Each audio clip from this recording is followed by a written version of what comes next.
Bom dia, boa tarde, boa noite, pessoal. Quanto tempo? Vamos iniciar, então, aqui as nossas aulas sobre a literatura brasileira. Nós vamos passar, na verdade, um pouco sobre a história e a historiografia da literatura brasileira para a gente poder conseguir compreender todo esse fenômeno, né? Então, o nosso tema de hoje é a importância dos campos da história e da historiografia da literatura brasileira para a constituição, os desdobramentos e a consolidação da literatura nacional. Tá? Lembrando que esse material aqui ele é produzido a partir das aulas dos professores André Dias, Ilma Rebelo e Marcos Pache, ok? Então, essas aulas, todo esse conteúdo aqui é baseado nas aulas desses professores. Bom, vamos lá. Vamos tratar sobre a importância dos campos da história e da historiografia da literatura brasileira. Bom, para a gente começar a entender para o estudo da literatura brasileira, antes mesmo de passarmos pelos períodos e pelas respectivas características que constituem esses períodos, que é muito comum a gente ver em livros didáticos, né? A gente precisa compreender os procedimentos que orientaram essa caminhada, tá? E como pode se dar por formas e por rotas diferentes. Talvez mais importante do que saber distinguir com precisão a diferença entre os conceitos história e historiografia, seja compreender que nenhuma história da literatura nos aparece como algo dado pelo surgimento de autores e obras, ou seja, a história da literatura ela não acontece, ela não aparece com o surgimento de autores e obras, tá? No decorrer do tempo, mas que essa ordem e seus desdobramentos eles vão se dar pelo trabalho historiográfico de críticos que o fazem a partir de seus conceitos e de seus preconceitos. Tá? E a gente vai entender também aqui o que seria conceito e preconceito dentro dessa disciplina. Os conceitos de história e historiografia podem levar a perceber a historicidade inerente em qualquer avaliação crítica, por mais bem fundamentada que ela seja. Se isso não ajuda a simplificar o aprendizado dos caminhos e descaminhos da literatura nacional, é porque a literatura nacional não é tão simples. Tá? Ressaltar o caráter histórico das histórias da literatura brasileira parece ser o primeiro passo para percorrer seus itinerários possíveis, pois sem isso ela seria apenas uma linha reta, com datas e nomes. Geralmente ela seria o que a gente aprende no ensino médio. O que aconteceu, a data, quem eram os autores, qual era o fenômeno, as características e etc. Tá? Bom, então, apesar de não existir um consenso, tá, a respeito dos termos história e historiografia, dentro dos campos dos estudos históricos e literários, é importante apresentar uma definição possível. Tá? Então, de acordo com o professor e pesquisador Roberto Acíselo, em sua obra Introdução à Historiografia da Literatura Brasileira, a noção de história da literatura pode ser compreendida como o fenômeno constituído pelos desdobramentos e transformações no tempo de uma entidade chamada literatura brasileira. Então, a história da literatura para esse pesquisador seria o fenômeno constituído pelos desdobramentos e transformações no tempo da literatura brasileira. Já a historiografia da literatura é o corpo de obras consagradas ao estudo da história da literatura. Então, a historiografia são as obras consagradas ao estudo da história da literatura. Quando a gente fala, então, em literatura brasileira, precisamos pensar que estamos lidando com um segmento de estudos literários que concentra suas preocupações em apresentar as origens e o desenvolvimento da literatura nacional. Tá? E aí a gente está falando da história da literatura. Então, a gente tem um segmento de estudos literários, tá? Que se concentra em apresentar a origem e o desenvolvimento da literatura nacional. Já A historiografia da literatura, ela é o esforço dos mais variados grupos de estudiosos da área literária que buscam construir trabalhos de natureza crítica e teórica sobre o tema. Então, basicamente assim, a história da literatura vai trazer os estudos literários, tá? Apresentando a origem, o desenvolvimento. Já a historiografia são os estudos baseados nos teóricos, nos estudiosos, nos acadêmicos, para construir um trabalho de natureza crítica e teórica sobre a literatura nacional. Tá? A diversidade de estudos críticos sobre a literatura brasileira corresponde exatamente à multiplicidade de abordagens teóricas que procuram refletir sobre a questão. Vamos lá. Então, a literatura brasileira, ela é uma das diversas disciplinas que fazem parte dos componentes curriculares do ensino médio aqui no Brasil, né? Por isso, em algum momento das nossas vidas como estudantes, nós vimos algum manual de ensino de literatura, que seria o livro didático. Atualmente seria a apostila, né? As apostilas aí, que na maioria das vezes vão trazer o quê? Referências incontestáveis de um tipo de abordagem, tá? De uma abordagem histórica, vamos colocar assim, tá? Quase sempre o que encontramos nesses materiais, apostilas, livros, etc., é a organização da literatura a partir de um esquema e periodização. Aquilo que eu falei, aquela linha reta, 1800 aconteceu tal coisa, em 1500 a gente tinha um quinhentismo, e tal. Então é basicamente isso. Tá? Com o objetivo de construir um quadro sinótico, ou seja, um programa geral da literatura nacional, as referidas obras dividem os estudos literários em dois grandes blocos, a era colonial e a era nacional. E aí a gente vai ver ao longo das nossas aulas que, inclusive, José Veríssimo ele faz essa divisão, que ele fala que só aconteceu dois períodos da história da literatura, o período colonial e o período nacional. E aí, dentro desses períodos, é que a gente vê os fenômenos ali, as escolas ou as gerações literárias, tá? Bom, de um lado, temos o que muitos estudiosos do tema denominaram como era colonial, que procura abarcar as manifestações literárias ocorridas durante esse período colonial brasileiro, né? E a primeira era corresponde aos períodos literários designados como quinhentismo, então tem esse nome por causa do ano, né? Do que acontecia lá, barroco e arcadismo. O barroco também, se eu não me engano, era chamado de seiscentismo. Tá?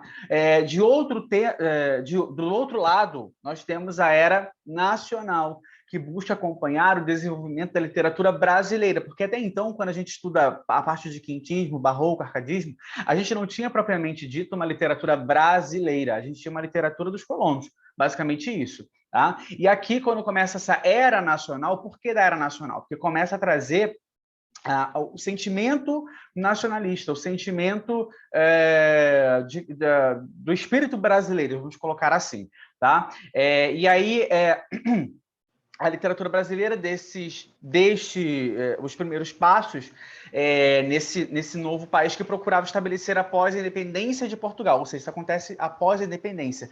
Fazem parte a era nacional o romantismo, né, o realismo, o naturalismo, o parnasianismo, o simbolismo. A fase de transição qualificada como pré-modernismo, o modernismo e as chamadas tendências de literatura contemporânea. Então a gente percebe que o romantismo, do romantismo até a literatura contemporânea seria a nossa era nacional.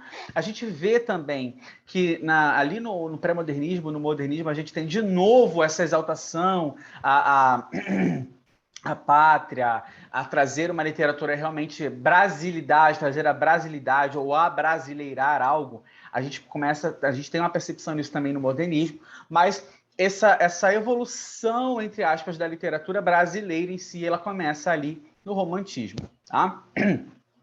Esses índices dos manuais de literatura do ensino médio esse índice demonstra a preocupação dos autores em construir obras que sejam orientadas segundo parâmetros socioculturais, marcados por uma cronologia histórica, na medida do possível, bem definida. Tá? É importante ressaltar que o modelo de pesquisa histórica encontrado nesses manuais de literatura, tem como referência primária as histórias literárias dispostas na modalidade de antologias, ou seja, num conjunto diversos de obras, tá? Produzidas ao longo do século XIX. Bom, entre as várias composições surgidas, então, podemos destacar o trabalho do historiador e ensaísta Francisco Adolfo de Varnhagen, não sei se a pronúncia está correta, que é o primeiro brasileiro a empreender uma obra rigorosa e pensada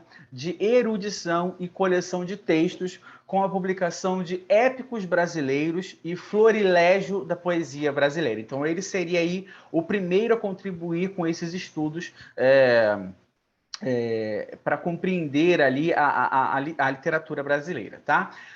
Bom, para compreendermos melhor o sentido de historiografia da literatura brasileira e o papel do crítico literário, nós vamos ver aqui um trecho do ensaio Figuras do Eu nas Recordações de Isaías Caminho, tá? Do crítico Alfredo Bossi, do professor Alfredo Bossi. Vejamos. Para as convenções da história literária, não há relação consistente entre Cruz de Souza e Lima Barreto. O primeiro, ou seja, Cruz de Souza, é poeta simbolista. O segundo, Lima Barreto, é narrador realista. Dois gêneros, dois estilos diferentes. Logo, cada um deve ocupar um escaninho próprio nos acervos da informação bem catalogada. E aqui ele usa escaninho. Né? Interessante, porque pela época também do movimento, assim, vamos colocar, né? No entanto, há um fio existencial que os une e lhes dá um parentesco bem próximo. Em ambos, ouve-se o protesto do negro e do mulato batendo na mesma tecla. As expectativas despertadas na adolescência pelo talento precoce de ambos foram desmentidas duramente no ingresso da juventude por força do preconceito da cor. Então aqui ele traz a diferença desses dois autores, né, e teoricamente dos dois movimentos, mas ele traz o ponto em comum entre eles, tá? Esse fragmento evidencia a atitude crítica do ensaísta frente ao seu objeto de estudo. Tá? Em um primeiro plano, tem-se imediatamente uma crítica aberta à tradição dos estudos históricos de procurar catalogar os escritores e suas obras de acordo com um sistema rígido de periodizações e estilos de época. Tá? Em um segundo momento, o crítico apresenta sua tese inicial sobre os possíveis pontos de convergência entre os autores e aspectos dos seus projetos literários. A atitude de Bossi, né, do professor Alfredo Bossi, eita, quase não sai, no trecho do ensaio apresentado, nos ajuda a compreender a súmula do trabalho do crítico literário. Que o trabalho do crítico literário é justamente isso. Não é trazer. Quando a gente pensa em crítica, parece que é só algo ruim. E não é. É um estudo, gente. Fazer a crítica literária é fazer o estudo de certos textos, certos movimentos, certos desenvolvimentos de alguma coisa. Tá? Então, a crítica literária tem a crítica textual, ok? O historiógrafo tem como preocupação principal lançar um olhar crítico sobre a produção literária de um determinado escritor ou sobre o trabalho de um grupo deles. Todavia, é imprescindível compreender que todo crítico constrói seu trabalho a partir de uma fundamentação teórica que é responsável por orientar e conduzir suas reflexões sobre a literatura. Bom, embora não haja um consenso sobre a delimitação dos termos história e historiografia, como a gente viu lá no início, é possível apresentarmos definições gerais que nos possibilitam estabelecer a diferença entre um ramo e outro dos estudos literários. Contudo, é importante ter em mente que as atribuições do historiador e do historiógrafo da literatura, em muitos momentos, podem convergir, ou seja, tanto o historiador quanto o historiógrafo, em algum momento, podem convergir sem provocar qualquer conflito de interesse, ou seja, sem causar um reboliço, uma confusão. Tá? Por exemplo, aqui, nesse trecho retirado da obra Formação da Literatura Brasileira do professor e crítico Antônio Cândido. Vamos lá. E vamos ver também a questão apresentada que fica nítida após a leitura. Bom, em um livro de crítica, mas escrito do ponto de vista histórico, como este, As obras não podem aparecer em si, na autonomia que se manifestam, quando abstraímos as circunstâncias enumeradas. Aparecem por força da perspectiva escolhida, integrando em dado momento um sistema articulado e, ao influir sobre as elaborações de outras, formando no tempo uma tradição. Tá? E aí a gente precisa também pegar o conceito de tradição de aulas passadas, de outras disciplinas, e aí é um serviço que eu deixo para vocês. Mas o que a gente precisa entender aqui é, quando ele fala que alguém está fazendo uma crítica literária, uma crítica textual, ou seja, um livro de crítica, tá? Porém, pegando o ponto de vista histórico e não historiográfico, tá? Ele diz que a obra ela não vai aparecer em si, ele não vai falar da obra em si, tá? Porque a obra ela é autônoma, então ele não vai falar da obra em si, ok? E aí ele diz que vai abstrair as circunstâncias enumeradas por força da perspectiva escolhida, ou seja, dependendo da perspectiva do crítico, a obra vai ter um tom ou um outro tom.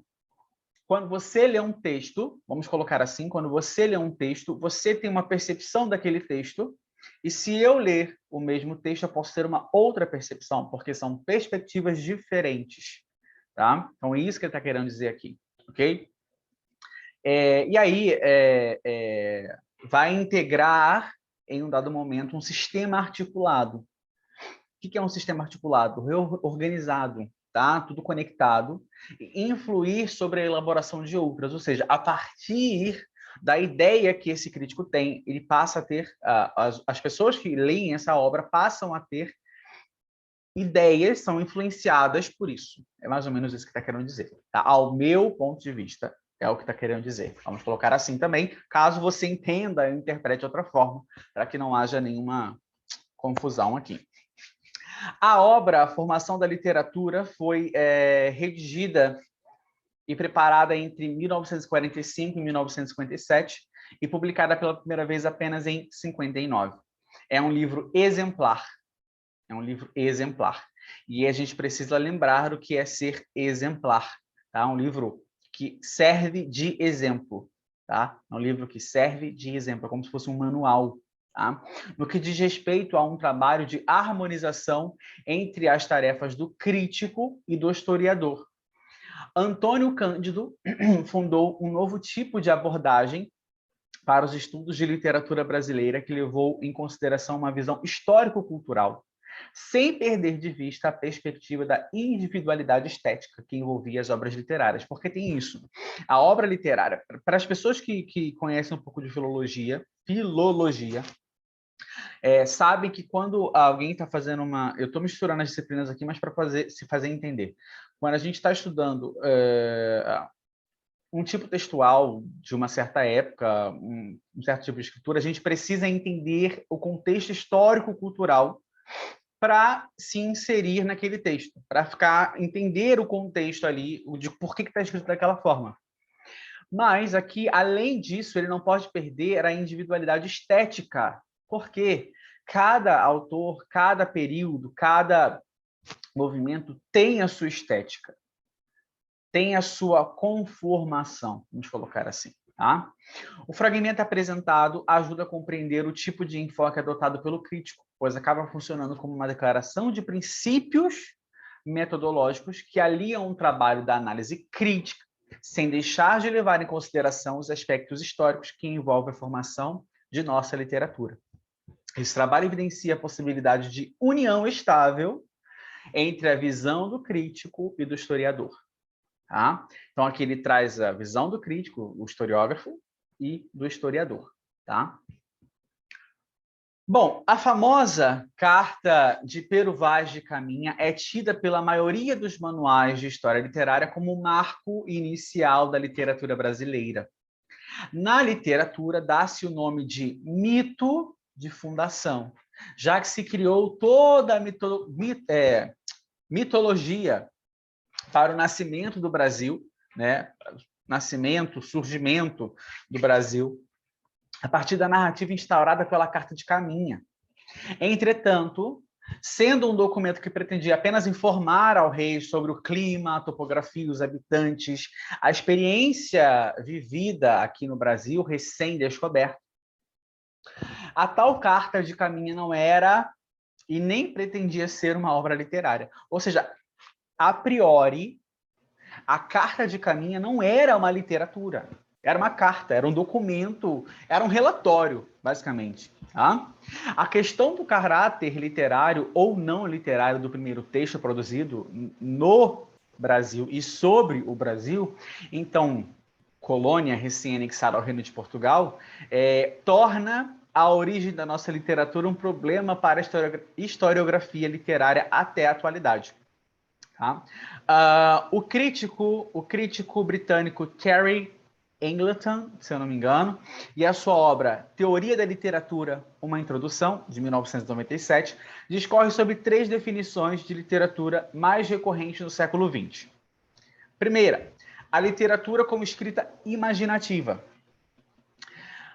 no sentido de ficção, ou seja, a escrita que não é literalmente verídica. E a gente tem muito disso, a ficção, né? 2, a segunda, a literatura como linguagem trabalhada para causar estranhamento, ou seja, para se afastar da linguagem comum do dia a dia. Tá? E 3, a literatura como linguagem autorreferencial, ou seja, uma linguagem que fala de si mesma. Tá? As 3 definições desse crítico britânico sobre o conceito da literatura são, na verdade, respostas insuficientes para a pergunta: o que é literatura? E a gente vai ver que existem outros críticos que tentam responder a mesma pergunta, tá? Que a gente viu logo no início da nossa aula, que não é uma tarefa tão fácil. Nem todos os textos considerados literários cabem nas 3 definições indicadas. Então, a conclusão a que se chega é que não há uma essência na literatura, ou seja, uma característica ou um grupo de características comuns a todas as obras que nos habilite a considerá-las como especificamente literárias, o que significa ser possível abandonar a ilusão de que categoria literatura é objetiva, no sentido de ser eterna e imutável, ou seja, a literatura ela é subjetiva. Vamos resumir assim. Tá? Eu não consigo catalogar. Mais uma vez aqui a gente vai usar, não consigo catalogar.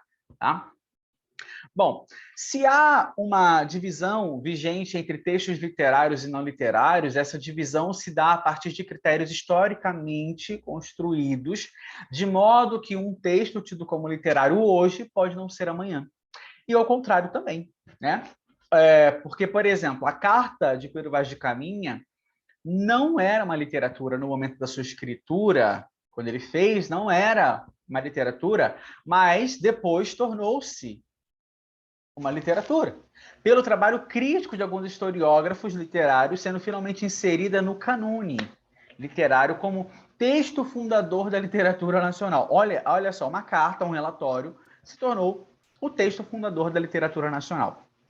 O cânone literário é o conjunto de obras literárias tidas como fundamentais na história história literária de uma nacionalidade ou de um recorte geopolítico mais ou menos amplo. Tá? As obras que constituem um cânone, por sua força expressiva e importância histórica, guardam o caráter de exemplos na tradição literária de que participam. Diante desses argumentos, é possível concluir que qualquer definição sobre o que seja ou não literatura é carregada de uma historicidade. Então, qualquer definição do que é literatura ou do que não é literatura traz em si uma historicidade, ou seja, um conjunto de critérios legitimados pelos valores de seu tempo e grupo social que escolhem um corpus de textos como sendo literário em detrimento de outro tido como não literário. O que a gente pode perceber é que, inicialmente, aquela carta de Pero Vaz de Caminha, ela não era uma literatura, mas, depois de um certo tempo, ela se tornou ali o texto fundador da literatura nacional. Tá? Então, por quê? Porque houve uma escolha disso. Tá? As historiografias literárias têm um papel fundamental na constituição desses corpos. ao qual, no nosso caso particular, chamamos de literatura brasileira. Pessoal, eu me despeço de vocês por aqui. Eu espero que vocês tenham gostado dessa aula, que vocês tenham entendido. Fique com Deus e até a nossa próxima encontro. Um beijo e tchau.